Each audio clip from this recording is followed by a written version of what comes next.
Hey folks, in this video we're going to talk about an inductor that had a current going through it, and then we're going to move the switch. So we have this circuit, and you don't have to copy this if you already have this in your notes from the previous videos. All we're going to do now is let's assume that the switch has been at position A for a long time. And so we have a steady state current of E over R flowing through our inductor and resistor and battery. And after that, we're going to now move the switch to B. Okay. Now remember, what does an inductor want to do? It wants to keep current steady. So the current was E naught over R. When you move that switch to B, the current is going to start off by staying E naught over R. Okay. So right away, you should be able to write the answer down.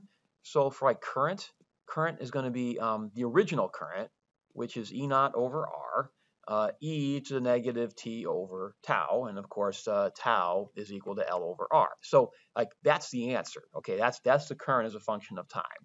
And then the voltage made by the inductor, well, it's replacing the battery, so it's going to be E naught, and then it's going to be e to the negative t over tau. Both things are going to decay because after a long time, the inductor is going to behave like what it is. It's just a fancy wire.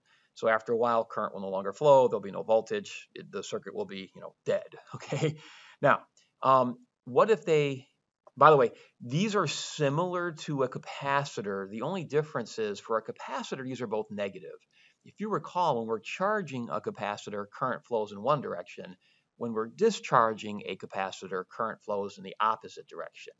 Well, for an inductor, that's not the case. For an inductor, the inductor tries to keep current flowing in the same direction as it was before we move the switch to B. So these are both positive. Okay, they're both kind of replacing the battery momentarily or briefly. Now, what if they ask you to derive this? Well, so we're doing the circuit basically here in red. Okay, so if we start here and do Kirchhoff's loop rule, we go through the resistor, so negative IR, and then minus L di dt for the inductor, and then we're back to the green spot, so that equals 0. So just like before, we're going to separate our variables. This one's a little easier because there's no constant term sitting out there, so we get negative I over R equals L di dt. I'll multiply both sides by dt, divide both sides by I, so you get negative R dt equals di over I. Oh, and I'll move the L over to here. So we got that. And I'm going to rewrite this just to kind of show you where the tau comes from. So we've got negative dt divided by, this would then be L over R, right? If I flip that over and put it in the denominator, it'd be L over R.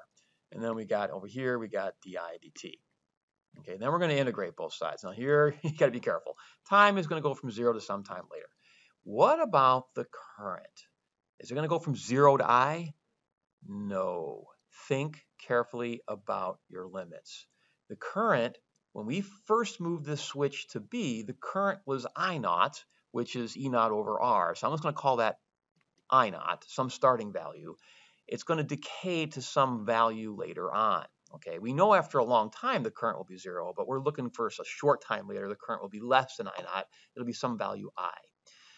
All right, on the left side you get negative t divided by L over R, and that's it. On the right side you get natural log of I evaluated from I naught to I, some final value. So here we got negative, but technically this should be, the left side should be 0 to t, but it's just t. So we got negative t divided by L over R equals natural log of I over I naught. If you take the exponent of both sides and multiply both sides by I naught, you get current is equal to I naught, e to the negative t divided by L divided by R, otherwise known as I naught e to the negative t over tau. Okay, so that is your current as a function of time. And I naught, assuming there's nothing else going on in the circuit, okay, I naught is equal to E naught over R. That was the current after a long time when we had to switch at A. We move it to B, the current's going to stay that briefly, but then it's going to decay to 0. If you were to, and then we know that E is equal to negative L di dt. So let's try that out. E equals negative L times the derivative of this. So it's going to be I naught, and then negative 1 over L over R, okay, E to the negative T divided by L over R. So if you do this, the L's drop out, and the R can go to the numerator. The negatives drop out. You get I naught R E to the negative T over L divided by R, which is tau. What was this? Well, this was equal to E naught when the flow of the current was in a steady state. So the voltage starts off at E naught and it eventually drops to 0. So that's your voltage as a function of time. If you were to graph those, whether it's E or I, it would be a decay towards 0. Okay, so that would be I or E, both do the same thing. Okay. All right, so that's decaying current. That's when you've moved the inductor, the switch to point B here. Again, remember the role of an inductor. It's trying to keep current the same. It's not trying to keep it 0. It's not trying to keep it I naught. It's just trying to keep current the same, whatever value that happens to be. All right, hope that video was helpful, and thank you very much.